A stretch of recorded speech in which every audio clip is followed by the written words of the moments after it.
प्रिय भक्तगणों, सच्चे दिल से कमेंट में लिख देना जय माता दी। दोस्तों, आज की जो वीडियो का विषय बहुत सुंदर है। नवरात्र में चाहे जो भी करना, लेकिन नवरात्रों में यह एक काम जरूर कर लेना, बिन पूजा पाठ के ही सारा फल मिल जाता है। दोस्तों, माता लक्ष्मी आपके घर खुद चलकर आएगी। नवरात्रि में बिना व्रत बिना पूजा पाठ किए ही आपको संपूर्ण फल मिल जाएगा। आप कुछ करे या ना करे, लेकिन नवरात्रों में यह एक काम जरूर कर लेना। दोस्तों, यह वीडियो ध्यान से देखना। अगर आपने नवरात्र का व्रत नहीं रखा है तो कोई बात नहीं, नवरात्र में पूजा नहीं कर रहे हैं, कोई बात नहीं, आपको परेशान नहीं होना है। क्योंकि कभी कभी हम काम के चलते, या फिर ऑफिस वर्क होता है, या फिर कभी कभी हम कुछ ऐसे कामों में फंस जाते हैं जिसके चलते हम नवरात्रों में माता रानी को टाइम नहीं दे पाते हैं। तो आपको परेशान नहीं होना है। यदि आपने व्रत नहीं रखा है, कोई बात नहीं, आप पूजा नहीं कर रहे हैं, कोई बात नहीं। दोस्तों, बस ये एक काम कर लेना है। नवरात्रों में जो लोग पूजा पाठ करते हैं, व्रत रखते हैं, उससे भी ज्यादा बढ़कर फल आपको प्राप्त होगा। तो ये वीडियो अंत तक ध्यान से देखना। आज की जो वीडियो मैं बताऊंगा बहुत ही सुंदर है। आज की ये वीडियो बहुत ही दुर्लभ ज्ञान से भरपूर है। इस वीडियो को ध्यान से अंत तक देखिए, जिससे आपको पूरी जानकारी प्राप्त हो सके। दोस्तों, आज की ये जानकारी बहुत ही ज्ञानवर्धक है। इस प्रकार की जानकारी आप लाखों रुपए भी खर्च करेंगे तो भी कोई नहीं बताएगा। दोस्तों, जनहित और जन कल्याण ही हमारा मुख्य उद्देश्य है। तो आइए जानते हैं कि नवरात्रि में ऐसा कौन सा कार्य करने से बिना व्रत बिना पूजा और बिना कन्या पूजन के ही नवरात्रि के सभी फलों की प्राप्ति हो जाती है। दोस्तों, इस वीडियो में जो भी जानकारी मैं बताऊंगा वह पूरी तरह से शास्त्रों में प्रमाणित लिखी हुई जानकारी को बताऊंगा। दोस्तों, यदि आप भी माता रानी के भक्त हैं, माता रानी को मानते हैं, माता रानी के प्रति आपकी आस्था है, माता रानी के प्रति आपका विश्वास है, तो कमेंट बॉक्स में जय माता दी जरूर लिखना और वीडियो को एक लाइक कर चैनल को सब्सक्राइब जरूर करना। तो चलिए, समय न बर्बाद करते हुए मैं आप लोगों को बताता हूं। देखिए, अगर आपको दुर्गा सप्तशती सिद्ध कुंजिका स्तोत्र के बारे में थोड़ी भी जानकारी है, उसमें भगवान शंकर माता पार्वती को बताते हैं कि ना कवच की जरूरत है, ना ही कोई बड़ा अनुष्ठान करने की जरूरत है। केवल सच्चे मन से अगर नवरात्रि के समय में कोई भी व्यक्ति पूरे मन से, पूरे विश्वास के साथ, सच्ची लगन आस्था के साथ अगर दुर्गा सप्तशती में वर्णित सिद्ध कुंजिका स्तोत्र का पाठ कर लेता है, तो संपूर्ण दुर्गा पाठ का फल उनको प्राप्त हो जाता है, जो भी आप व्रत रखते हैं। माता रानी के लिए आप चाहते हैं कि माता रानी का पूरा आशीर्वाद आपको प्राप्त हो, आप पर माता रानी की कृपा बनी रहे। आपकी कोई मनोकामना है, आप चाहते हैं कि आपकी मनोकामना पूरी हो जाए। आपकी सरकारी नौकरी हेतु पितृदोष, मंगल दोष, राहु दोष, शनि दोष, गुरु दोष, वस्तु दोष, कर्ज का दोष और गरीबों का दोष मात्र पल भर में दूर होगा। तो यदि आपने नवरात्र का व्रत रखा है और आप चाहते हैं कि वह सारे फल आपको प्राप्त हो जाए और 1000 गुना आपको इसका फल प्राप्त हो, तो नवरात्र के समय दुर्गा सप्तशती स्तोत्र का पाठ जरूर करना। और जो लोग नवरात्रि का व्रत नहीं रखे हैं, किसी कारणवश उन्हें टाइम नहीं मिल पाया है, तो ऐसे व्यक्ति दुर्गा सप्तशती में वर्णित सिद्ध कुंजिका का पाठ जरूर करना। पूर्ण रूप से नवदुर्गा का पूजा पाठ करने से, नवदुर्गा के 9 दिन व्रत रखने से तथा कन्या भोजन कराने से जो फल प्राप्त होता है, दोस्तों, केवल इस पाठ को सच्चे मन से अगर एक दिन जो है नवरात्रि के केवल एक दिन आप इस पाठ को आप बैठकर जप लेते हैं, तो पूर्ण रूप से आपको फल प्राप्त हो जाता है। दोस्तों, मैं आप लोगों को बताना चाहता हूं कि जिनमें इतना सामर्थ्य है कि कन्या पूजन कर सकते हैं, तो ऐसे लोगों को कन्या पूजन भी जरूर करना चाहिए। अब कन्या पूजन करने से क्या होता है, तो इसके बारे में स्कंद पुराण में भी वर्णित है कि माता रानी जितना पूजा पाठ से प्रसन्न होती है, उससे ज्यादा कन्या पूजन से प्रसन्न होती है। क्योंकि कन्या को देवी का स्वरूप माना जाता है, और जो कन्याएं होती हैं नवरात्रि के समय में ये साक्षात नवदुर्गा का रूप हो जाती है। दोस्तों, कन्या भोज के बारे में विस्तार से वीडियो के अंत के बताऊंगा कि आखिर कन्या पूजन कैसे करना है, क्या विधि है इसकी और शुभ मुहूर्त क्या है। इसका अंत के सब बताऊंगा, तो बने रहे वीडियो के अंत तक। दोस्तों, इसके अलावा दूसरी जानकारी बता रहा हूं। यह जानकारी आप लोगों के जीवन के खुशहाली लेकर आए। आपका जीवन की सारी समस्याएं धीरे धीरे समाप्त हो जाएगी, घर में पैसा टिकने लगेगा। तो दोस्तों, नवरात्र के दौरान आपको पुष्प का एक पौधा जरूर लगाना है। मैं आपको इसका फायदा भी बताऊंगा। कौन कौन से पुष्प लगाने चाहिए। दोस्तों, हमारे शास्त्रों में बताया गया है कि यदि कोई व्यक्ति मंदिर के किनारे मदार का पौधा लगा दे, सफेद कलर का मदार का पौधा होता है, अगर कोई वह पौधा किसी भी मंदिर के किनारे लगा देते हैं, तो मंदिर में विराजमान भाजवान, जो मंदिर में भगवान बैठे हुए होते हैं, जैसे कोई व्यक्ति शिव मंदिर के किनारे मदार का पौधा लगा देता है और कोई अन्य व्यक्ति उस मदार के पौधे से पुष्प तोड़कर मंदिर में उपस्थित भगवान को चढ़ता है, तो पुष्प चढ़ाने वाले व्यक्ति का आधा पुण्य फल आपको मिल जाएगा। अर्थात आपके द्वारा लगाए गए पौधे के जो पुष्प खिलेंगे वो ले जाकर देवी देवताओं को चढ़ाए जाएंगे, तो उसका जो है आपको पुण्य की प्राप्ति होगी। जो व्यक्ति चढ़ा रहा है उसको आधा फल मिलेगा और आधा फल आपको मिलना शुरू हो जाएगा। तो मदार का पौधा अगर कोई भी व्यक्ति नवरात्रि के समय कोई भी शिव मंदिर है, माता रानी का मंदिर है, उनके समीप में लगाता है तो अक्षत पुण्य की प्राप्ति होती है ना। इसमें आपको व्रत करना है, ना ही आपको पूजा पाठ करने की जरूरत है। बस आप इसके अलावा किसी भी पुष्प का पौधा लगा सकते हैं जो इस श्रेणी में आते हैं, जैसे मदार का पौधा, सदाबहार का पौधा या पौधे हमेशा हरे भरे रहते हैं और हमेशा ही इनमें पुष्प फूलते हैं। ऐसे पौधे का आपको चयन करना है जो हमेशा फूलते रहे, जो हमेशा पुष्प प्रदान करते रहे। दोस्तों, तीसरे नंबर पर आता है कनेर का पौधा। कनेर के पुष्प जो है उसे देविका का श्रृंगार कहा गया है। कनेर के पौधे से अगर कोई भी व्यक्ति अगर कनेर सफेद रंग का है तो यह अति उत्तम माना जाता है। कनेर के पौधे को मां पार्वती का स्वरूप माना जाता है।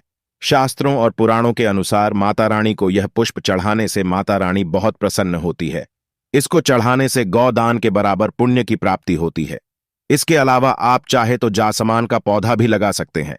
दोस्तों, यदि किसी मंदिर के किनारे, खासकर किसी देवी मां के मंदिर के किनारे कोई व्यक्ति जासमान के पुष्प का पौधा लगता है तो हमारे शास्त्रों में कहा गया है कि जासमान के पौधे में साक्षात मां जगदंबा का वास होता है। दोस्तों के यह कोई मनगढ़ंत बात नहीं बोल रहा हूं, शास्त्रों में प्रमाणित जानकारी आपको दी रहा हूं।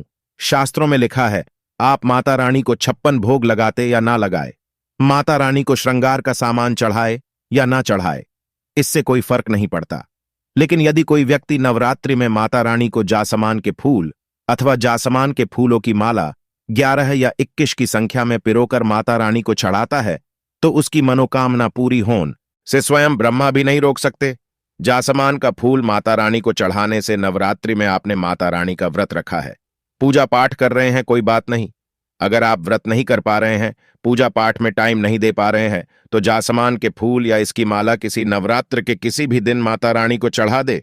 अगर आप नवरात्र के प्रत्येक दिन ऐसा करते हैं तो और भी श्रेष्ठ होता है।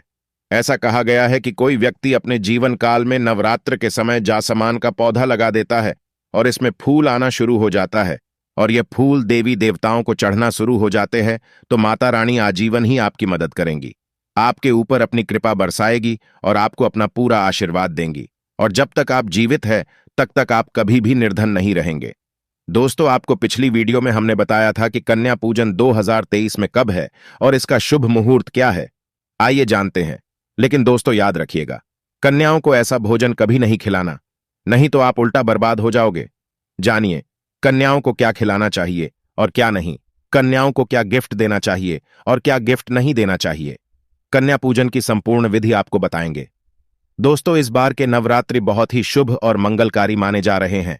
इस बार शारदीय नवरात्र का त्योहार 15 अक्टूबर दिन रविवार को शुरू होकर और इसका समापन 23 अक्टूबर दिन सोमवार को होगा।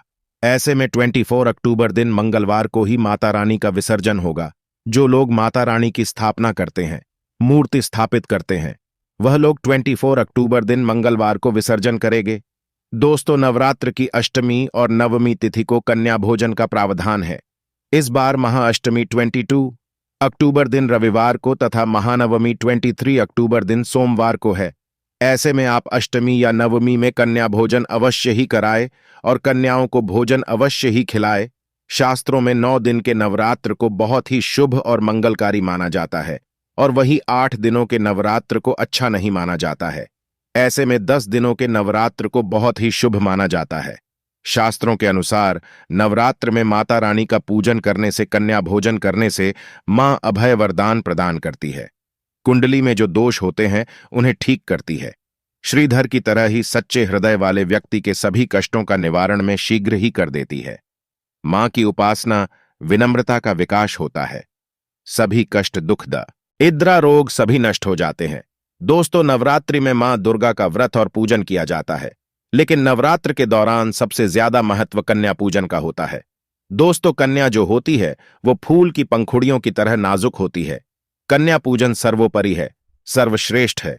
कन्या के रूप में स्वयं मां जगदंबा वैष्णो देवी 9 देवियां अर्थात समस्त ब्रह्मांड इनके शरीर के कण कण में वास करते हैं।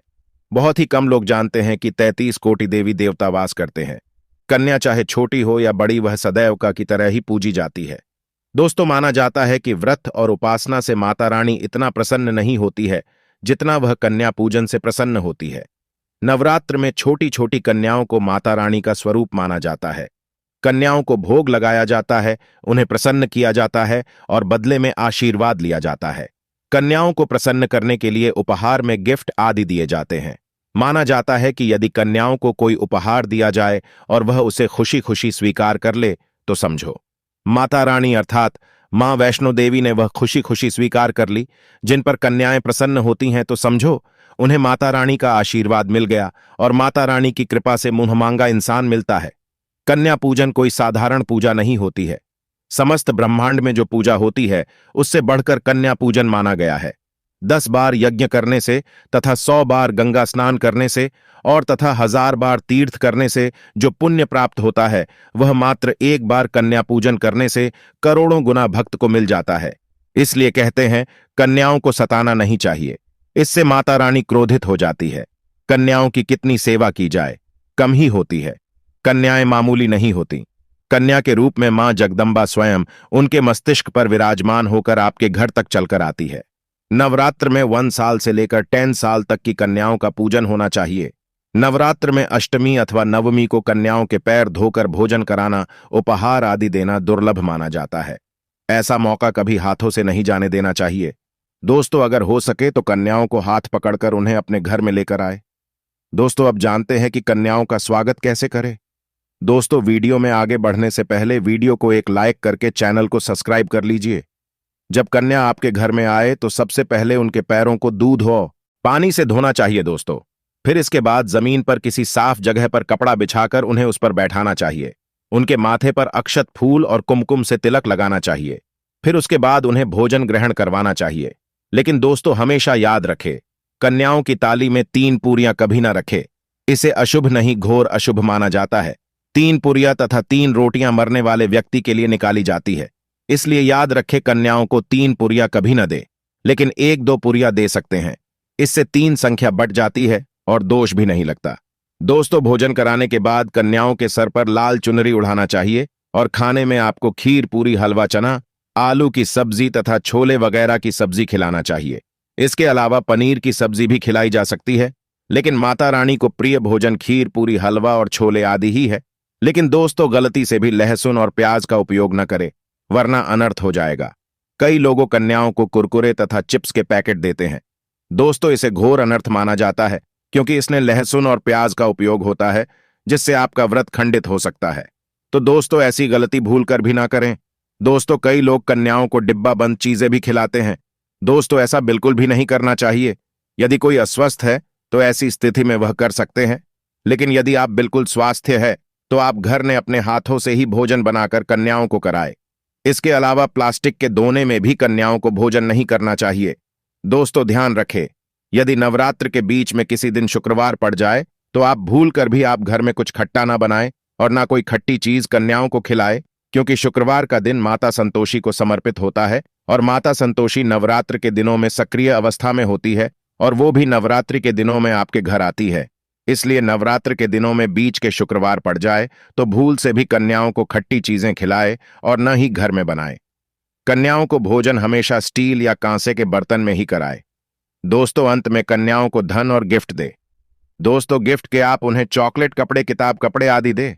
दोस्तों, याद रखें, अगर आप कन्याओं को कपड़े दे रहे हैं तो वह काले रंग का ना हो, इससे माता रानी आप पर बहुत प्रसन्न होंगी। दोस्तों, इसके अलावा आप कन्याओं को धन और अनाज और कुछ अन्न के दाने देकर विदा करें। दोस्तों, इससे आप पर माता रानी बहुत प्रसन्न होती है और आपके घर में दिन 2 गुनी, रात 4 गुनी तरक्की होती है। दोस्तों, याद रखें, कन्याओं को लोहे की कोई भी वस्तु उपहार स्वरूप ना दे और अंत के उनके चरण स्पर्श करें और उनसे आशीर्वाद लेकर उन्हें विदा करें। सच्चे दिल से मांगी हुई मुराद माता रानी अवश्य ही पूरी करती है। सच्चे दिल का मतलब होता है कि मन में कोई भी लालच ना हो, और अगर वो लालच माता रानी को पाने का हो जाए तो इसे बोलते हैं सच्ची श्रद्धा और सच्ची भक्ति। ऐसी भक्ति के आगे स्वयं 33 कोटि देवी देवता आपको नमस्कार करते हैं। भक्तगणों, जो इस वीडियो को लाइक तथा चैनल को सब्सक्राइब करें और कमेंट में जय माता दी लिखें। जगत जननी मां दुर्गा का आशीर्वाद सदैव उस पर बना रहे और माता रानी सदैव उसके घर में वास करे। उसका घर सदैव धन धान्य से भरा रहे। माता रानी उसकी सभी मनोकामना पूरी करे। दोस्तों, आप सभी पर माता रानी की कृपा दृष्टि बनी रहे। जय माता दी दोस्तों।